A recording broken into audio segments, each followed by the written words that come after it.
way of looking at things had to shift. It was a force, right? You either lean into it and say, okay, I'm not going to let what's going on identify me, and I'm also not going to let it stop me, or you become the individual that takes what the doctor's diagnosis was, which luckily my parents did not do and I did not do, but it was in about 6 months, you probably won't have normal brain activity within, I was in elementary school at the time.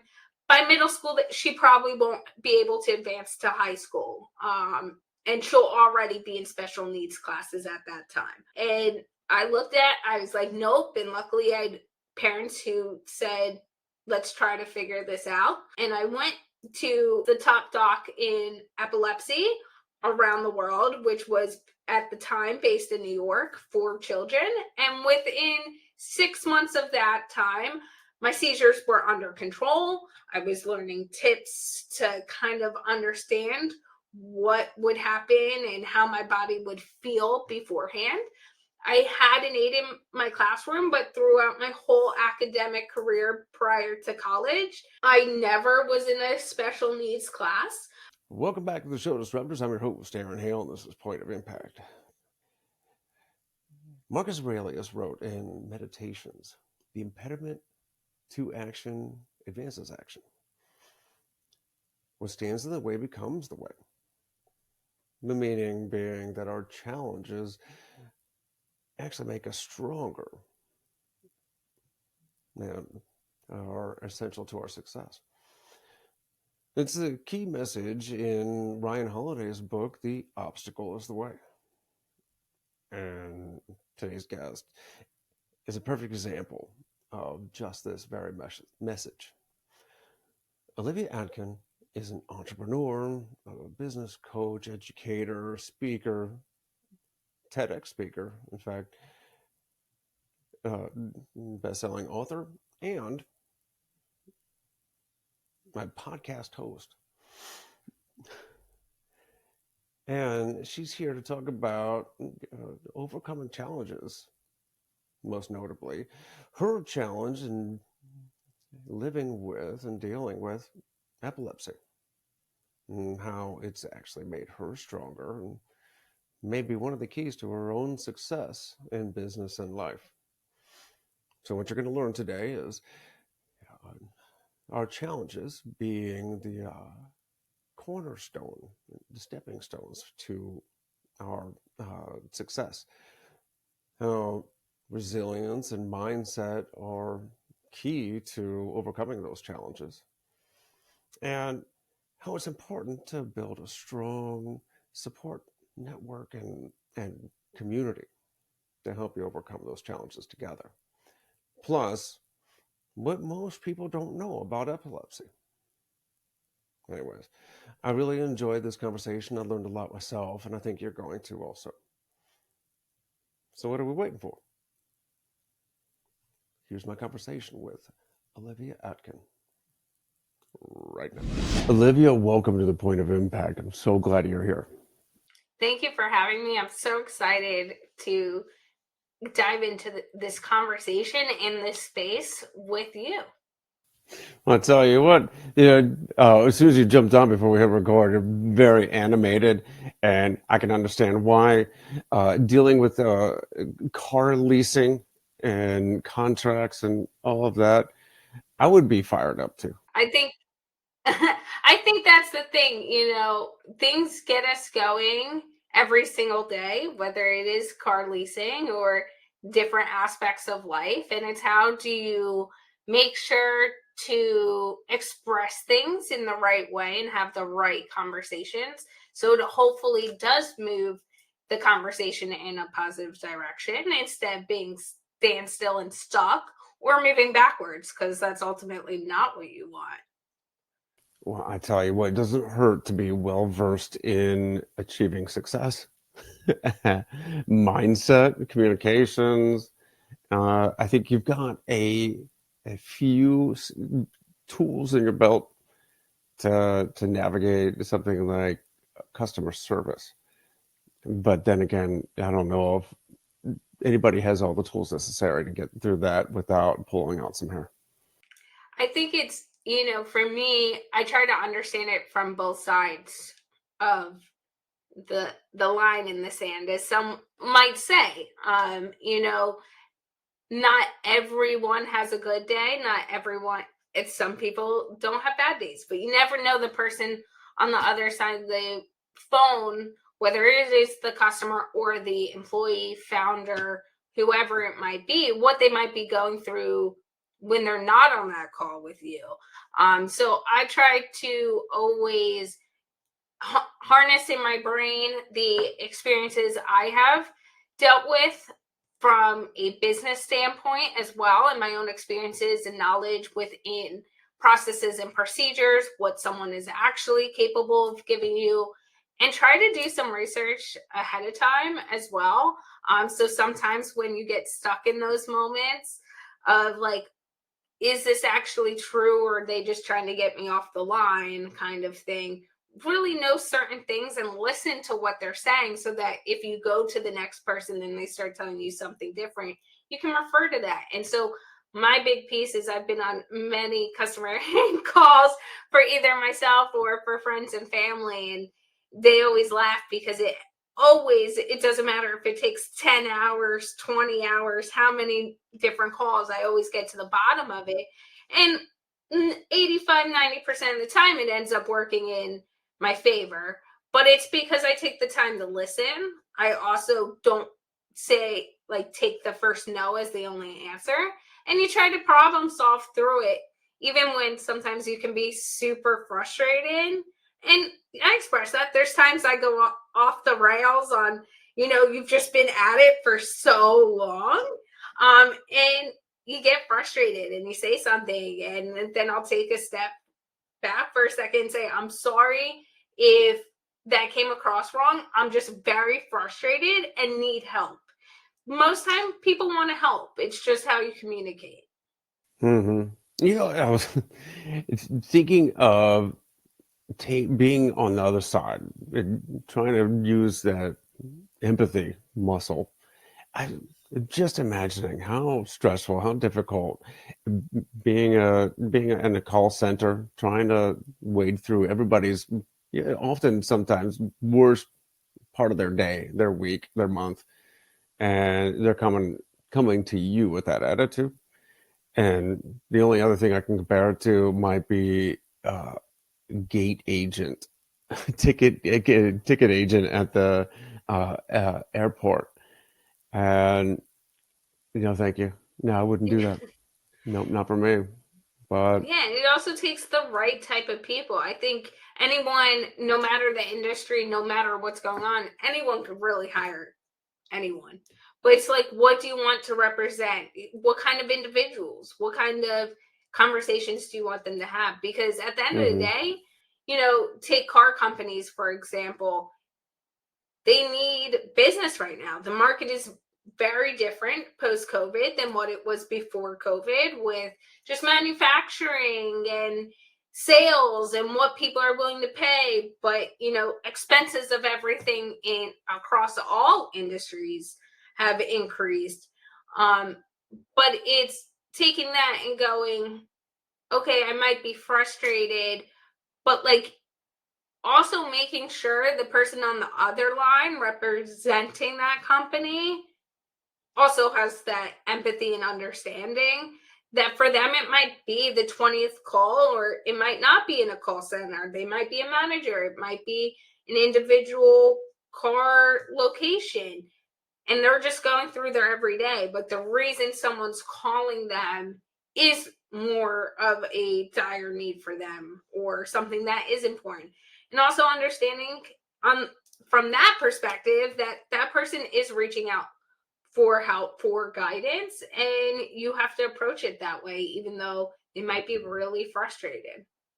well, a lot of people, they lose sight of the big picture in many of these situations. They're so focused on what's wrong or what they need to get fixed themselves than what the overall objective is. And especially in our country, commerce, it's all about fulfilling yeah, other services, for other people, other businesses. You're trying to provide something of value to something or someone else. So you need to find out what it is they really need. So you've got to look at it from their perspective. How do I best serve them? And is when you are talking, and I know you uh, ask this of every one of your guests, how do you define, is that part of defining success? Trying to find out what uh, your goal is in relationship to others? For me, when we talk about achieving success personally, it is something where I look at throughout my day and at the end of every day, have I made that impact to someone in a positive way? And as long as it's one person, somehow, right? It might be being a guest on your podcast and someone's listening to this today and they walk away not feeling alone or getting a different outlook on a situation or just making them think in a different way or even drive them to do that idea they might not have had the courage to pursue, then I've done my job. I've I've succeeded for the day. Um, that also does encompass all the little things, though, right? So when we talk about aspects of time management, and I know to some extent that is kind of the work-life balance aspect of time management is currently more of a buzzword, but it is really important. It's taking note and understanding the things you're saying yes to, how much time that's really going to equate to, and understanding that means you're going to have to say no to things, whether it's in work or personally. You know, there is only so many hours in the day. So it is doing things like that. It is understanding that you have to sometimes pivot conversations, goals throughout the day. And sometimes jump on calls like I had right before this one, where in my day, due to where the time differences were with who I was talking to, I had to jump on that call. And I had to make sure I was focused and having the right conversation, which I think in achieving any of our success goals is so important. Is no matter how you get wrapped up in things, you have to understand what is that goal. And if someone else isn't providing the answer you need, express to them what are some ideas you have. You know, that was one thing you and I talked about right before we started this, that I challenged the car company to do. I said, this is where we're standing now. Everyone's folding their hands with this, right? They don't know the direction forward. That does not mean there isn't a direction forward. What can we do that might be a one-off situation? So understanding that and understanding that you're human too. I think that's one of the biggest things when we talk about achieving success or achieving goals is that you could change, which means what you deem of achieving success looks like could change, whether that's in a day, a month, a quarter, 5 years from now. And that's okay. And understanding that, give yourself some grace. And I think I know I just gave you a lot of insight, but those are many of the facets I use every day in quantifying my success goals and working towards success. You know, I I believe most of my success, or at least the fulfillment of achievement, comes more when I change my perspective, when I have a breakthrough on mindset versus some kind of a strategic or tactical change. Yeah, actionable uh, tips are also always great, but I always find myself scaling or growing much better when I get a change of perspective. Where did you get your current perspective or this perspective on success? Was it through education? Was it through your experience with health issues? Combination? So that's a great question. And for me, I think it's a fewfold, and it has shaped my idea of success through different experiences I've had throughout my life. So to give a little picture of who I was 21 years ago, I was this, well, I'm still short, but I was this short redhead kid who was 8 years old, professional swimmer training for the Junior Olympics, all star uh, at school, getting all the good grades, had all the friends. I was every st- I would say kind of stereotype of when you looked at the perfect child, right? Mhm. I'm to this day, I'm scared of doing anything bad. I will rat myself out. I can't lie for my life. My face will turn as red as my hair, and I'll start hysterically laughing. And so I was pretty much that that ideal child that most people would think of.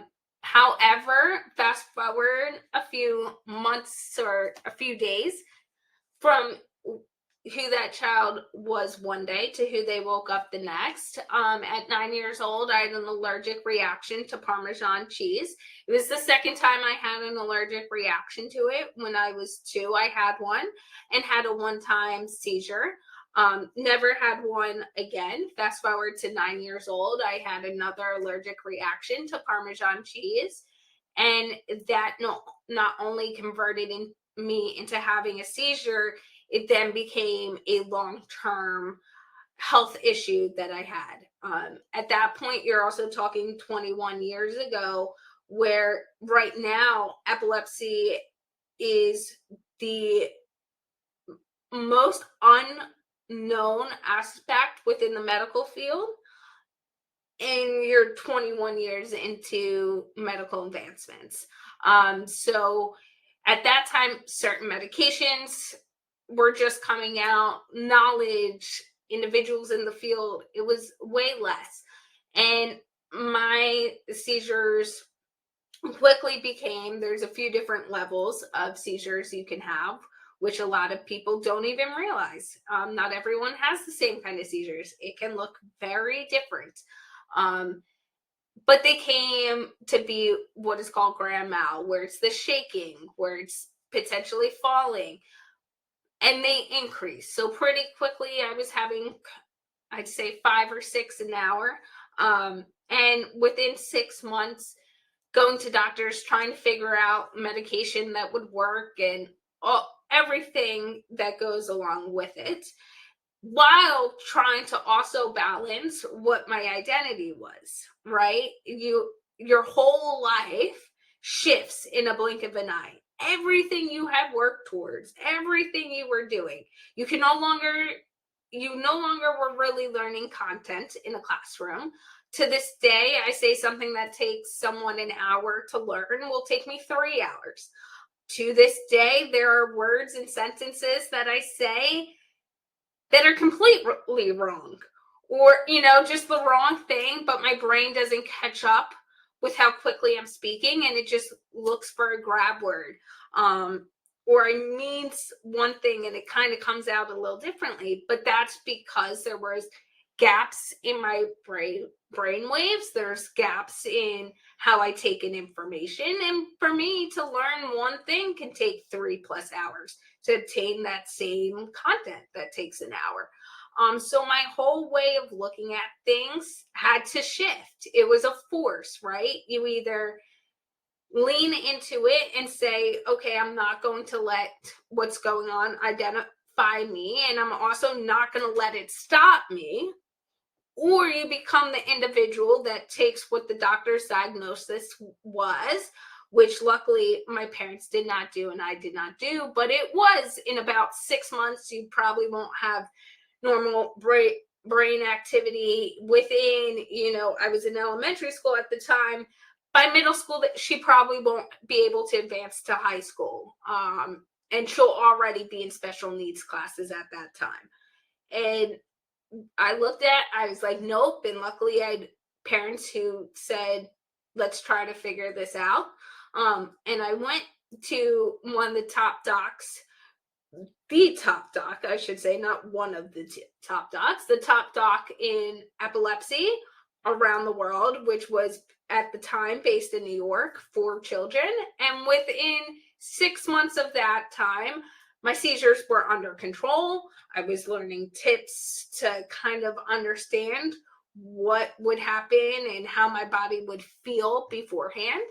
I had an aide in my classroom, but throughout my whole academic career prior to college, um, I never was in a special needs class. By the time I got to high school, certain classes would have a second teacher in it because there'd be a handful of students that would need additional help learning. But I would not have an aide with me. I learned how to understand when seizures were possibly going to come on, and I was able to harness that and focus it to a point where I went from grand mal to just more of the staring events to, if we were talking right now and I had a seizure, I might pause for like a half a second, something really unnoticeable, maybe repeat the same word I just said and finish the conversation. If you were speaking with me and thought I had a seizure, and asked me, hey, Olivia, did you just have a seizure? I would, during that time, even if I did, I'd be able to hear everything you said and process it. So my brain still knew, and then took that a step farther and honing that even more. It got to a point by the age of 13, 14, I stopped having seizures completely. And I've been very lucky with my experiences since, but it did alter how I looked and attacked every single challenge, obstacle, opportunity that I have gone through since then. Because I understand that, I worked in professional sports for a long time. And I would say to all the guys, I might not be doing your sport, but I was a professional athlete. I lost my sport not due to choice. You woke up one day and it was stripped from me. I didn't really have the opportunity to leave it. Swimming's still a passion of mine. Anyone who wants to learn anything about swimming, I'm more than happy to jump in a pool and teach them. But I also take it, and I'll use this as an example, forward. So now let's go to the end of my high school time. By the end of my high school time, I was managing a few sports teams, which led to my passion for professional sports and working in that industry. But when I was going into my sophomore year of high school, I decided, because I hadn't had seizures in a while, to become a diver, right? You're just diving into a pool and then getting out, right? A lot less risk. I hadn't had seizures in a while. I quickly dove and got to the point where I was setting the state records. So for many years, and I think someone has beat it since, but I did hold the state of New Jersey state record in diving for the 3-meter, which is that really tall board that people see in the Olympics. And so for me, I left that sport, being an athlete, championing at the height of what you could accomplish in the state, coaching divers and being a coach for 3 years.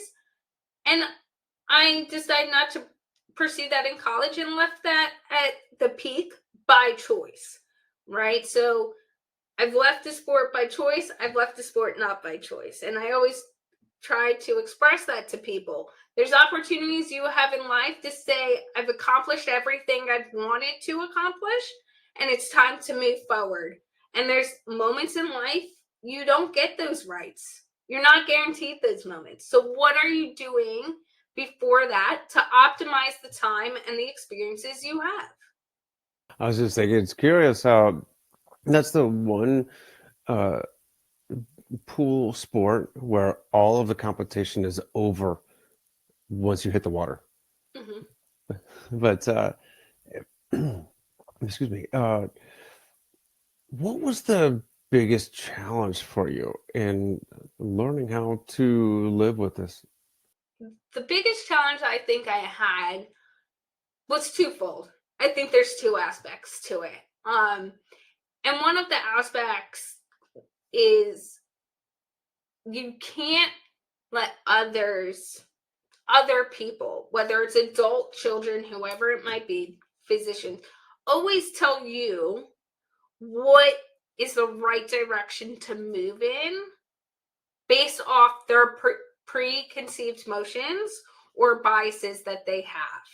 I think that was such a big thing I had to learn at an early age, and very luckily I had parents, siblings, extended family who were so supportive and really did not give the space for me to be treated any other way than any other child in the family. I was held accountable. I was held, even when things weren't necessarily my fault or I can control them.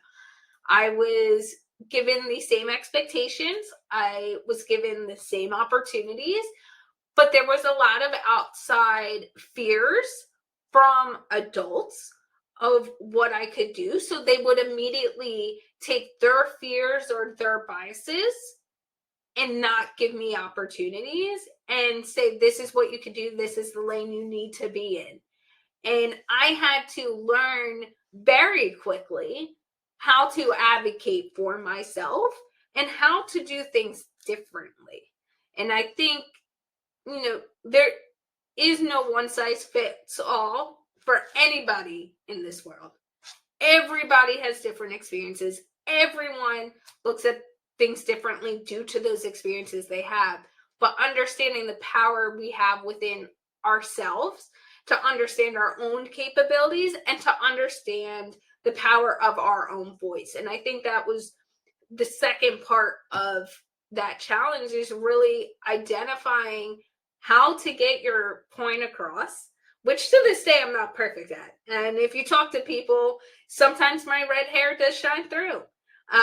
You don't want to get me. Sometimes I do become sassy, and it doesn't always come out right, but I know how to advocate because I had to learn to advocate for myself and make sure that my voice was being heard in the rooms. You sound so very familiar. And there are many people know a thing or two about a thing or two, but nobody knows what you are living with and what you deal with on a day in a day out basis better than you do. So you Mm-hmm. can't let anybody else dictate what you're supposed to do with your, how you're supposed to act and behave, or you know, uh, treat yourself. And you do need to advocate for yourself. And and that was one thing, and I'll let you ask your next question after this, but I did want to touch upon that, expand on it a little bit. It's something we kind of hit on before we started talking today. Is I recently had a conversation with an individual who was kind of, they weren't understanding things, and in a joking kind of way, they were like, well, you're perfect. Like, how would you understand the shoes I'm in? And I was like, because on the outside, I don't have any scars, does not mean on the inside I haven't gone through things or might be going through things. And that response kind of took them off kilter because they were looking for me to validate their excuses due to the circumstances they were in. And instead of validating it, I challenged it. And they were like, well, you cannot relate on any level. Your life is perfect. You've never really had to go through XYZ. And I stopped them and I was like, well, why do you think that? What makes you perceive that? And they were like, well, you grew up in a good family, you lived in in a town that was better off, you You went to college, you didn't have to worry about expand, and they went on, right? Now a successful business. Okay. But what you didn't realize is for many years I had to fight for my life. Whether it was in certain rooms or it was just fighting to have the same experiences you had. I remember when I was 16 years old, because in the state of New Jersey, you have to get your permit, you are 16. And I had to get tests, neurological tests done before I could even go and sit for to get my permit, just to prove that I was not having seizures. And I was sitting there as all my friends, just went and did it. And then all of a sudden we're able to drive, and they took it as such a privilege, where I took it as such a opportunity, because I knew that there was, potentially in one of these tests, there could have been a one-off experience where something got triggered, and then I wouldn't be able to go and do the same thing everyone else was doing my age. So every time I do get to do something, I look at it that way. And I went on to say to him, school for me, I did well. I did very well. But that's because instead of going out on weekends and be able to take a break from learning, I had to spend every moment learning. I knew that my power was going to be in that knowledge, but it took me a lot longer to actually understand it. And I had to get, ask teachers to stay behind and teach it to me differently. I had to advocate for those things. And I said, there's situations now that aren't easy.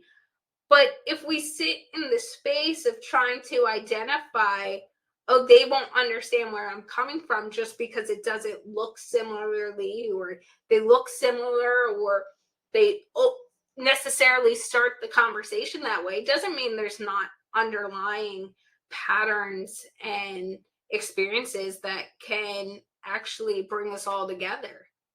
The person who says, well, good for you, or you had it easy, or uh, yeah, my struggle is harder than yours, is coming from a perspective of victimhood, right? And that's a decision. It's a much larger, broader conversation all on its own. But nobody, and I've learned this very well, nobody has a monopoly on pain. I don't know, and it is perception, right? It's, you're having a bad day because you've decided that today was going to be bad. And somebody else might be going through something far more painful, far more grueling, difficult, challenging, but has decided that they're going to face the challenge head on, and they've accepted it. And it's actually, it's how you face the challenge and how you, you accept it. Whereas others, they're fighting against the current. They're taking that victim mentality.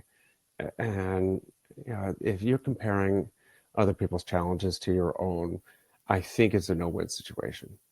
And it goes to the same extent. And Aaron, I would love to hear your opinion on this as well. As someone who's dealt with biases, right?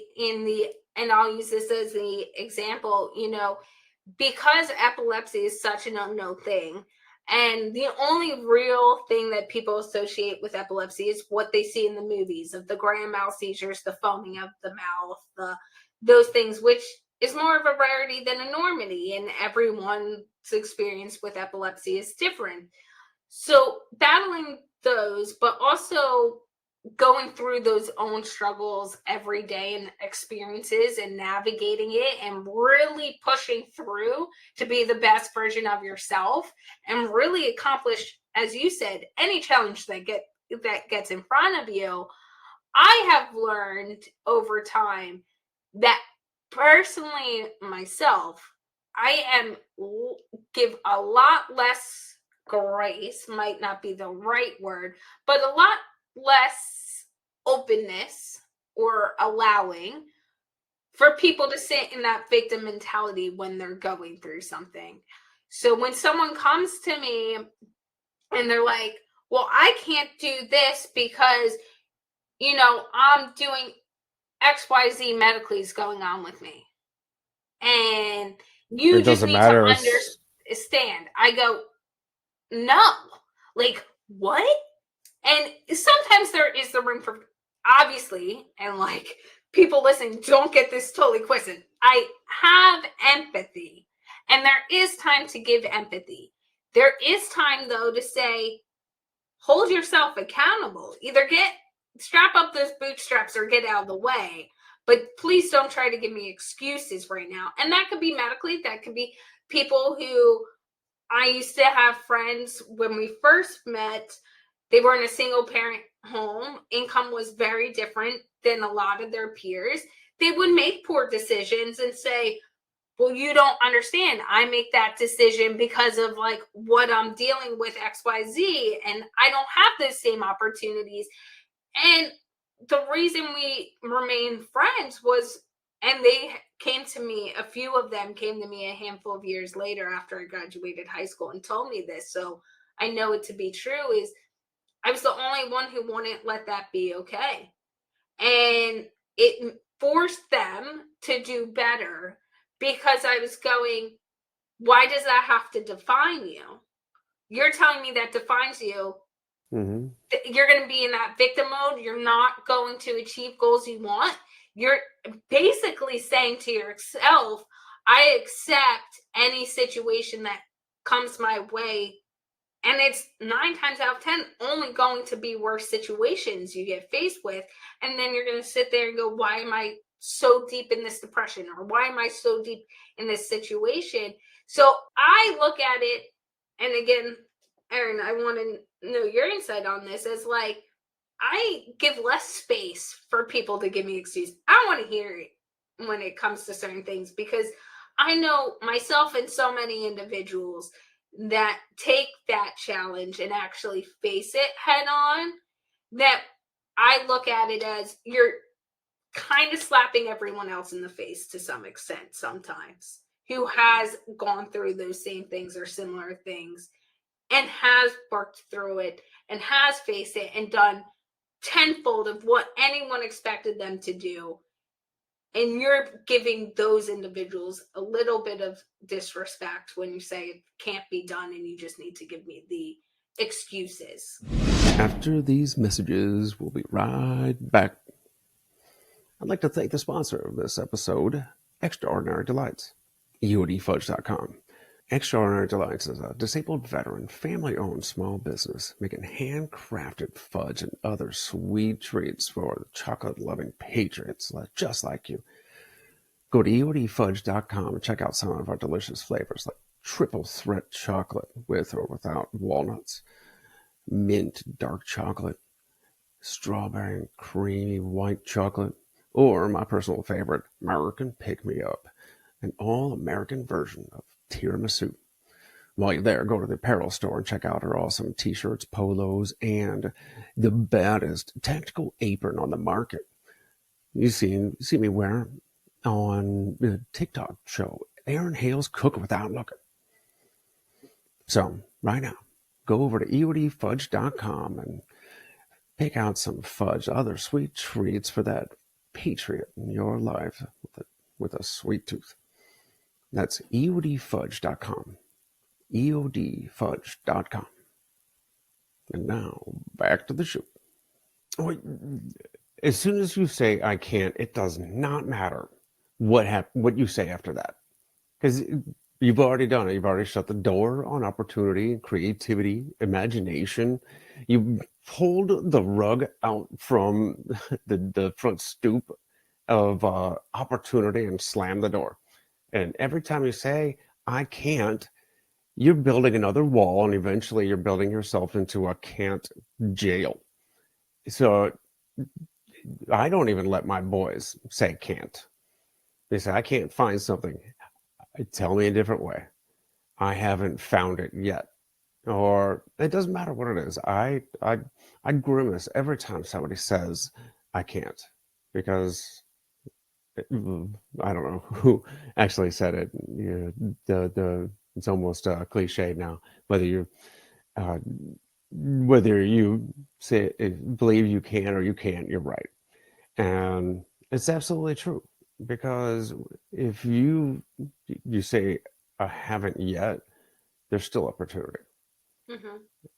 So how I'm curious. This is pure like personal curiosity, but you were talking about the grandma seizures, and today sometimes your seizures are, I don't know, you described it more like a hiccup or something. Is that medication? Is that through physical training? Is that some kind of meditation, voodoo magic? How do you put this? How do you keep it under control like that?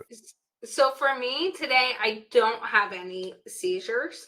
Um, so knock on wood, I haven't had seizures in many years, um, which was its own exploration. I had to go get COVID twice, and there was a big unknown on individuals who had prior neurological issues, how that might play out.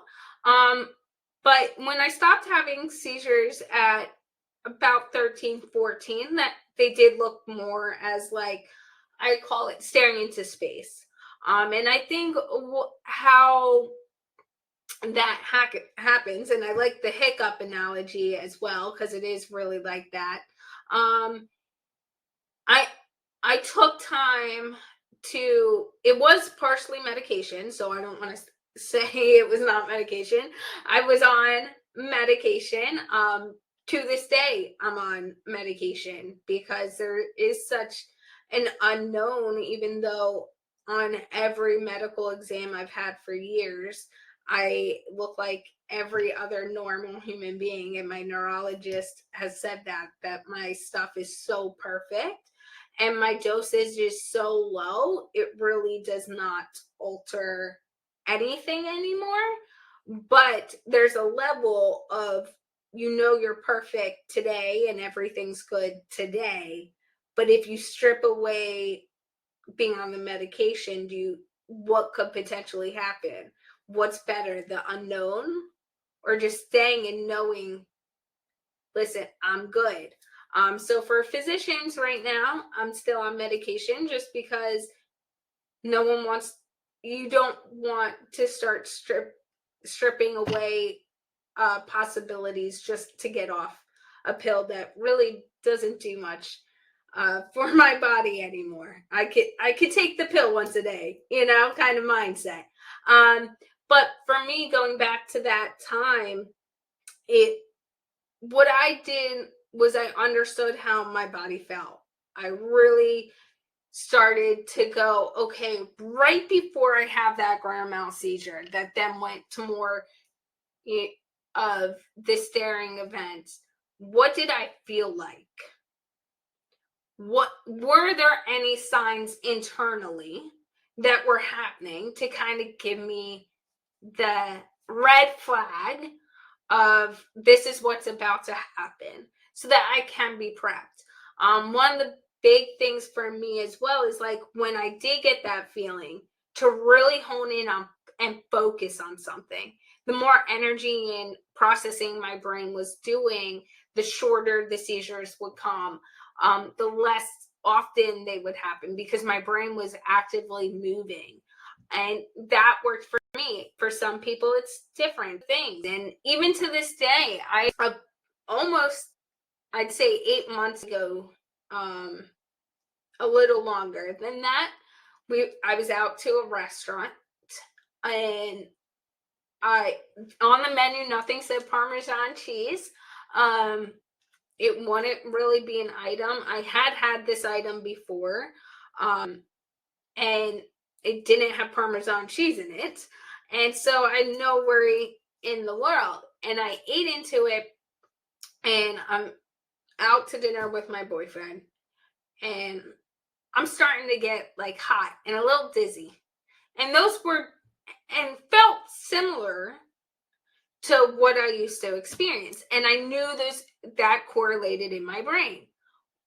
All of a sudden, I'm getting really hot and flustered and I'm feeling off. Like, not totally room spinning, but I'm feeling like something's just off. And that's how I would always feel. And I sat there for a few minutes and my boyfriend's talking to me and he stops. He's like, Olivia, you're not fully your normal self or how you were like 5 minutes ago. And I was like, just give me a moment because like, I'm like, this is how I'm feeling. And we were newer to dating. At this point, we've been dating almost a year and a half. And he Mm-hmm. knew my medical history, but had never experienced. And he's like, what do I need to do? Blah, blah, blah. And I'm like, I'm not going to have one because it's not progressing. But I'm in this weird state at the very beginning, and this is how I would feel. So I just need a moment to regroup myself. And I think even in that moment, I knew if I didn't take certain steps and identify what my body was telling me, that it could get worse, right? If I didn't take those few minutes to go, wait, why all of a sudden am I feeling this way? What does this feeling correlate to? Oh, crap. This is what it correlates to. Okay, let me stop eating. Let me not eat this item. Let me kind of focus in to make sure it didn't, turn into having a seizure. And it didn't. It literally stayed in that so weird first step like moment. It just was a little extended. And I just I think that's really the importance for anyone. And it's helped me in other aspects of my life too. When I was a diver and I'll use that, like people would be like, how can you enter a sport and do so well quickly?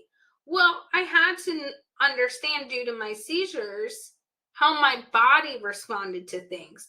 I had to be really, when I was having grand mal seizures, I really had to understand my surroundings. I had to understand what was near me, what, arm reach. I know I'm going to go off a little bit, but I remember when I was 10 years old, we went to Canada for my birthday. I was with my family and I was walking down the street and I started having a seizure. And at that time, my seizures weren't grand mal, but I was having a seizure and I was walking. We were on the sidewalk and I started walking right into traffic off the sidewalk. And my dad grabbed me and stopped me from walking into traffic. But I had to understand continuously, okay, if I'm walking on a sidewalk at that time, for example, I can't be the last person closest to the street. I had to be on the inside. I had to understand these things. So when it fast forward to diving, I knew what my body could do and when my body's telling me certain things, because I really had to understand how my own body reacted to things, how quickly, how long, what my body would tell me. Fast forward to, for example, 21 years old, legal age for drinking. I accumulated to that too. When you're drinking, you have to understand where your balance lies. When you're starting to push yourself a little too much, what that might feel like. So there's all these aspects of our life that I think if you hone that skill can be so beneficial. What? Wow, that's very interesting. Thank you for sharing that. Uh, all I knew of epilepsy was, the flopping around like you're electrocuted, and somebody quick grab something that tastes like leather and fart and shove it in their mouth. And what you're talking about is this level of situational awareness, and I think it applies to every difficult situation for anybody. You you assess the situation, you pause and recognize what's going on, and then calmly react to it the best you can.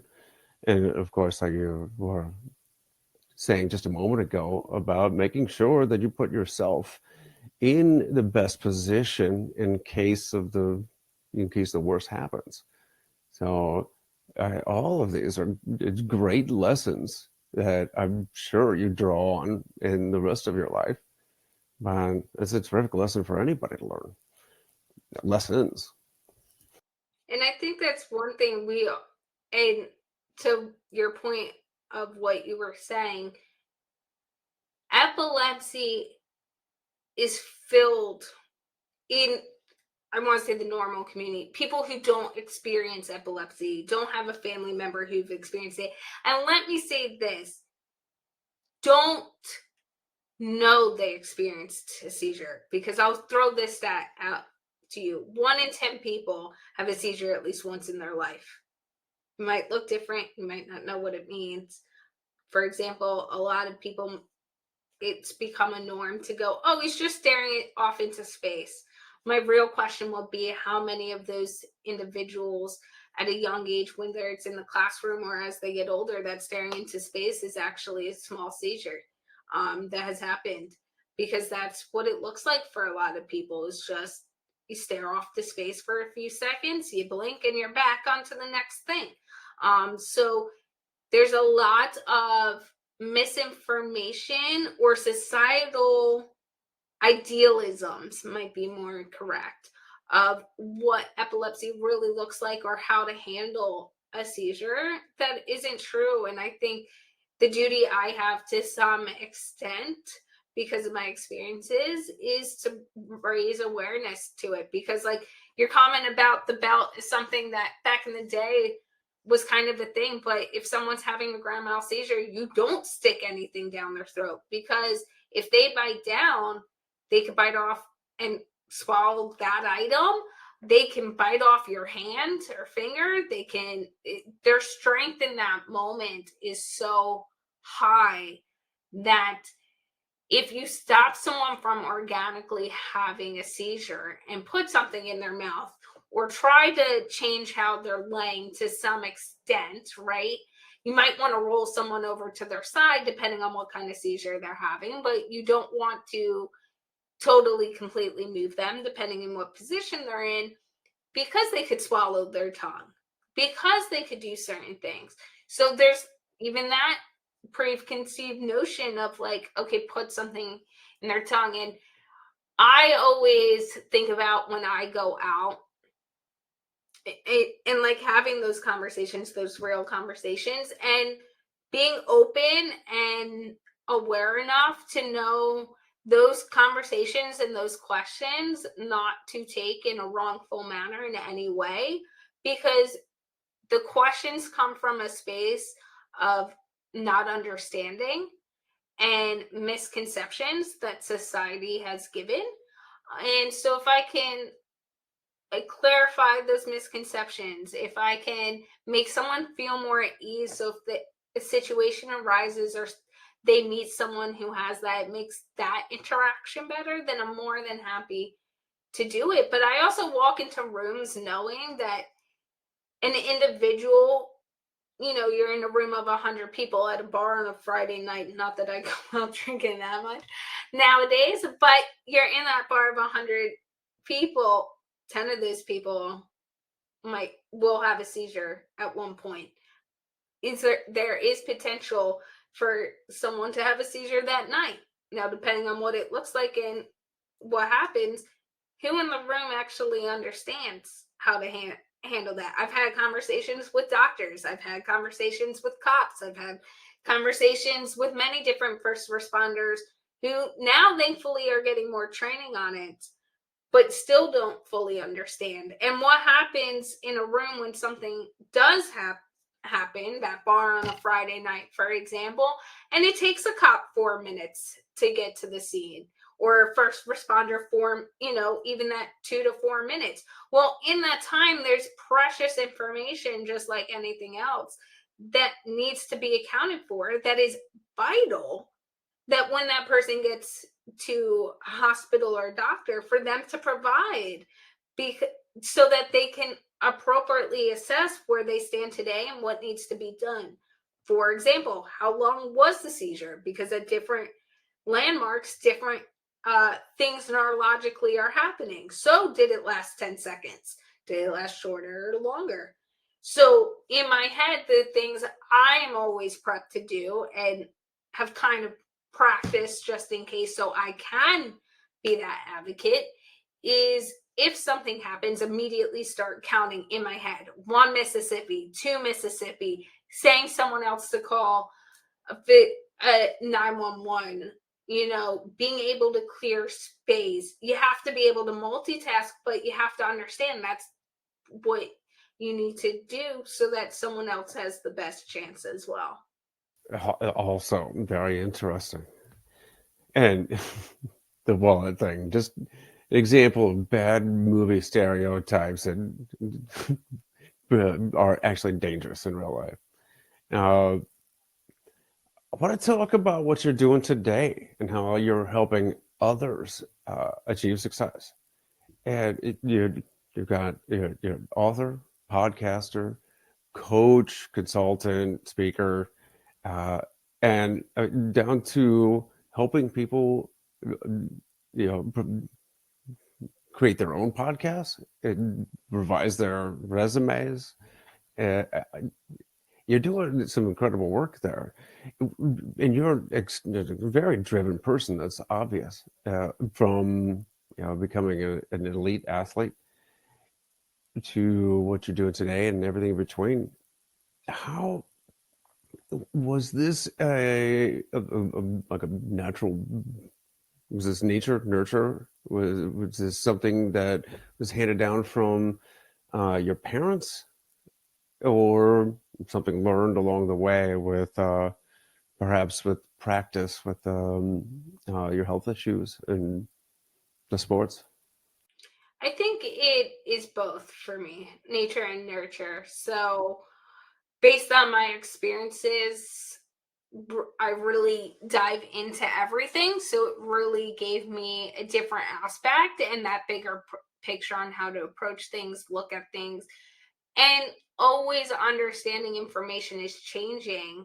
So you have to stay on top of that information, which gives Mm-hmm. me a different understanding than some individuals. The other aspect is I did come from parents and family members who put community before themselves. My parents are both physicians. My dad is a anesthesiologist, and my mom's a social worker. So they've done everything from doing mission trips and being in different parts of the world that were really less income and needed help to I remember 9/11 hit, and my mom and dad went to New York to try to help.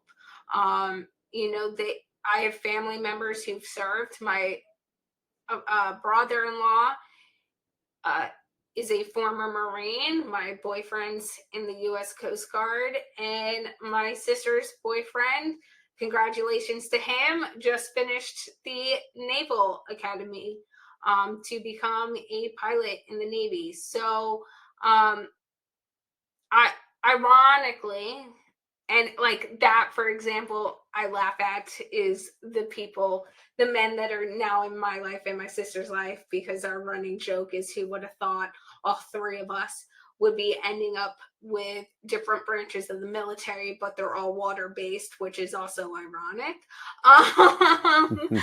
But it's who do you surround yourself with? I've surrounded myself with people who put people first, who are people driven. So I've been able to lean on that when I don't always, we all have those moments where you put yourself first or you become a little selfish, and being selfish sometimes is 100% what you should do. There is certain situations where you need to be selfish and put yourself first. But I've also surrounded myself with people who look at the importance of your community, the importance of stepping up when others can't stand up for themselves, whether that's do in a voice way, in a room, or a natural disaster hits. And I've always tried to do different things that gives back to that community. And now with Achieving Success LLC and my consulting, my big focus is giving the voice to individuals to show them their own power, whether that is in resume to highlight their skills so they can get that next job, whether it's in consulting to see where they might want to be in the next few years. What are things you could work on now? Have someone to hold you accountable to those goals. And within the podcasting space, I think people forget the podcasting space is continuously growing, which is phenomenal. And it is something, as a host myself, I think within the hosting community, it is tight knit to some extent. There is a level of you get in a room with another host and there's that camaraderie that we're going through this together. You understand how I've approached different things and XYZ and whatever it might be. But the commonality between being a host or being a guest or wanting to elevate your podcast, 9 times out of 10, is to share stories, to share insight, to help other people understand the impacts they can give to a community. It all falls on to what is your impact, purpose, and passion. And that's the thing that within the podcasting space, I lean on every single day. The way we might do that is with using the tool and platforms such as podcasting.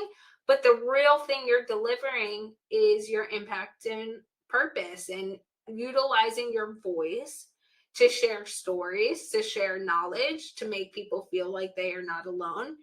And that, whether you know it or not, is making such an impact in someone else's life. And that's really important. We all want to live a life of significance, right?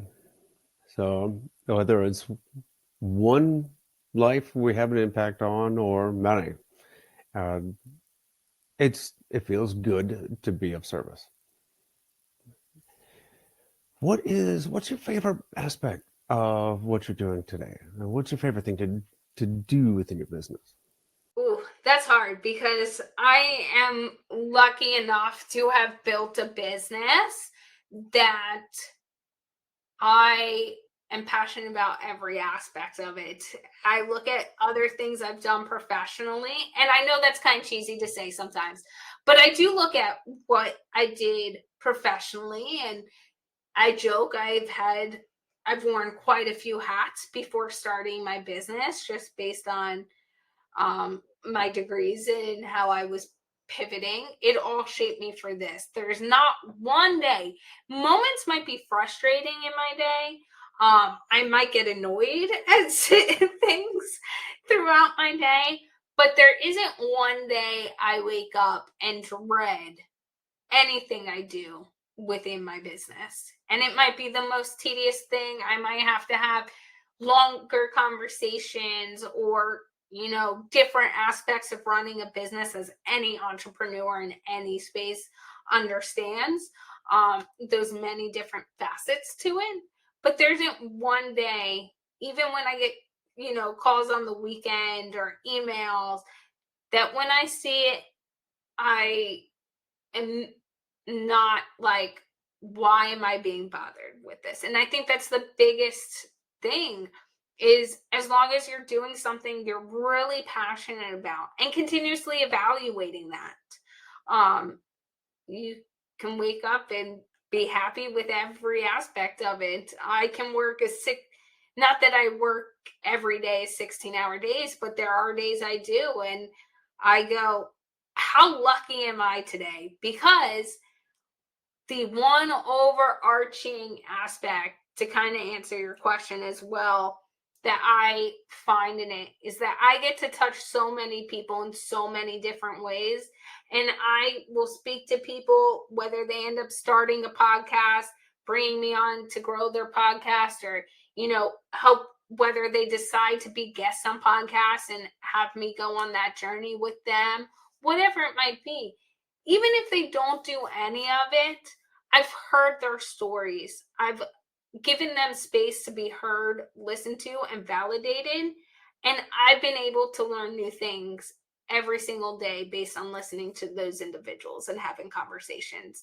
And I think that's one of my favorite things about what I do now is making sure that everyone feels heard.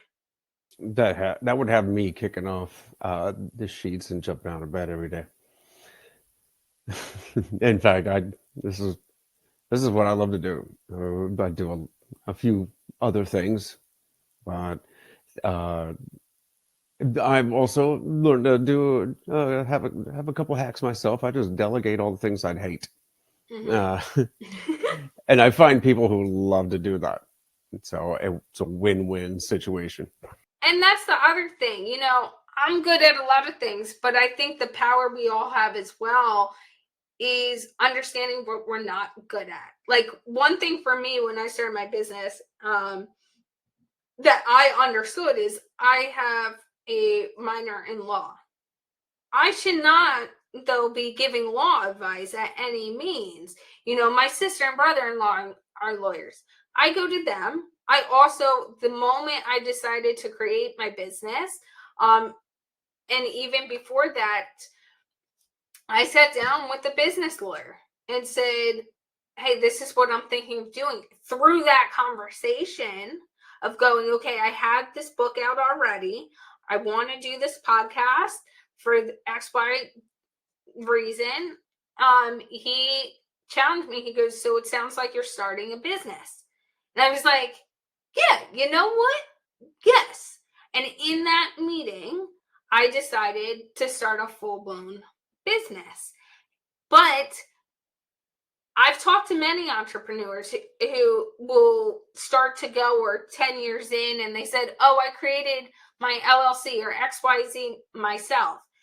And you should really get a business lawyer. And I said, I did that before I even started because I don't want any hiccups in paperwork. I don't want to be in trouble 6 years from now.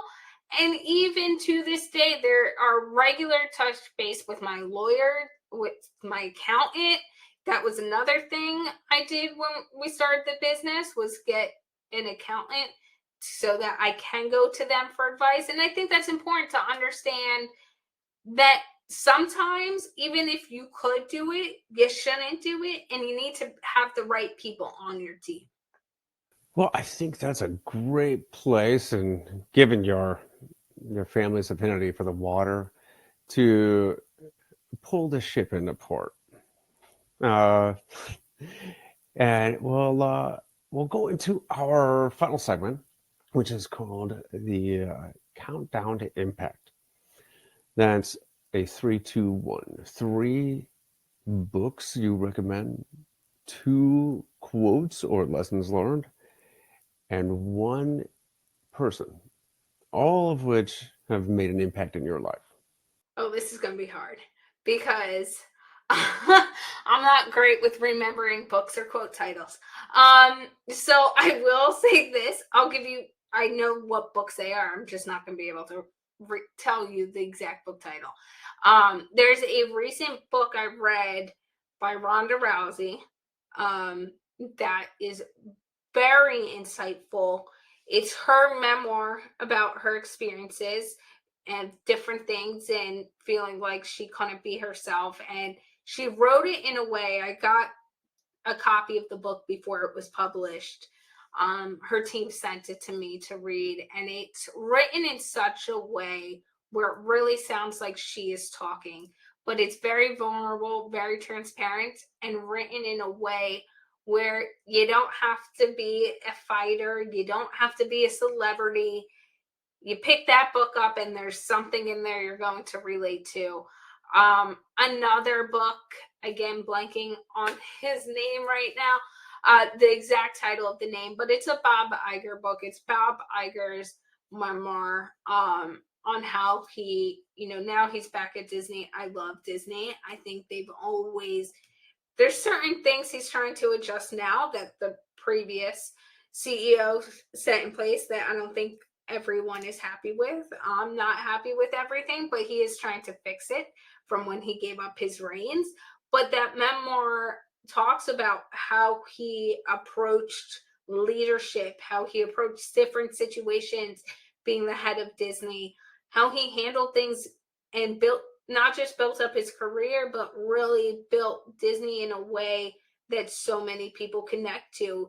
He even brings up during that time, and this is something that I have witnessed by the 100 times I've been to Disney, the safety aspect of it. And it really is, when some people say to me, how safe is Disney? I say it's the safest place you'll ever be. It's the place you can escape from having to worry about anything. And there's so many things in place that they have that I know just from witnessing that, like, there's never a moment I will feel safe there. And he even explains in his book how the Pulse mass shooter that happened at the nightclub in Florida actually tried to get into downtown Disney first. That was his initial target. Hmm. And realized he got there, put his guns in a carriage in a stroller and was walking up to the gate and realized there was no way he was actually going to get anywhere close, and turned around. And Bob Iger goes into that. And then my third book I recently picked up and just started is a book about it's more of a fun read for me, but it's on the 12 most historic crimes in Alaska. Um, Mm-hmm. and I just find that one a little interesting because I do love history. I do love reading about presidential history, going to presidential museums, learning different aspects of our country and other countries, just because, good, whether you agree with it or don't, uh, there there's things to be learned from them, and what drives people, and how things were handled and why in certain situations. I know that was a longer explanation probably than you were expecting in the books. Um, I would have to say my quotes, and one of them was in the commencement talk that I gave at Disney. Two of them are Disney quotes. And obviously, because you put me on the spot, I'm blanking on the full quote, which is annoying me because it was part of my commencement speak. But it is about chasing your dreams and laughter and joy. And I think no matter what you work on, having laughter, having joy, and following your dreams are so important. And my other really famous quote I think I would like to give is, are you going to let the challenge take you, or are you going to take the challenge? Um, and then I think there's so many people that have shaped who I am today and continue to shape who I am today. And I don't even know if everyone knows them, but to me, I couldn't point out one person. I think my immediate family, it took me many years to even realize how much, when I was diagnosed with epilepsy, they went through, not just parents and family advocating for me, but even my younger sisters. I was in a podcast recording about a year and a half ago, and I was talking to the host about just my experiences. And he actually had a daughter who had a severe case of epilepsy, and we dove into that. And he brought up a point of how, when she was diagnosed, how it affected her siblings. And it took me back for a moment because I never fully understood that. My two younger sisters were my younger sisters, but I was getting bullied when I was trying to understand it. Kids my age didn't understand it. And my youngest sister at the time was 3.5, 4 years old. And they looked at it as normalcy. They included me. They didn't let that or comments other kids would make get in their way. And I never really took that into account until he mentioned it. And so I think sometimes there's roles people play that we realize in different moments of our lives, and there's roles people have that, because we never take the time for reflection, we don't fully understand the positive impact they make. So It's an excellent point. Well, Olivia, thank you so much for sharing your experiences, your wisdom with us today. And last question, and this is for the whole game. Where can others find you and get in contact and learn more? So that is pretty simple. You can search achieving-success.com. That's my website. There is a contact button. Those directly go to me. You could also find me on LinkedIn or Facebook. And message me. You could search Olivia Atkin or Achieving Success LLC. They have their own accounts on there as well as Instagram. I read every single message. I respond to every single message, as well as my email address, olivia.atkin@achieving-success.com. Again, I answer all of those. So on all my platform, it might take me up to 72 hours, but you will actually get a response from me. And you can listen to my podcast, Achieving Success with Olivia Atkin. Awesome. We'll get all that into the show notes. And once more, I really appreciate your time today. Thank you so much, Olivia. Thank you for having me.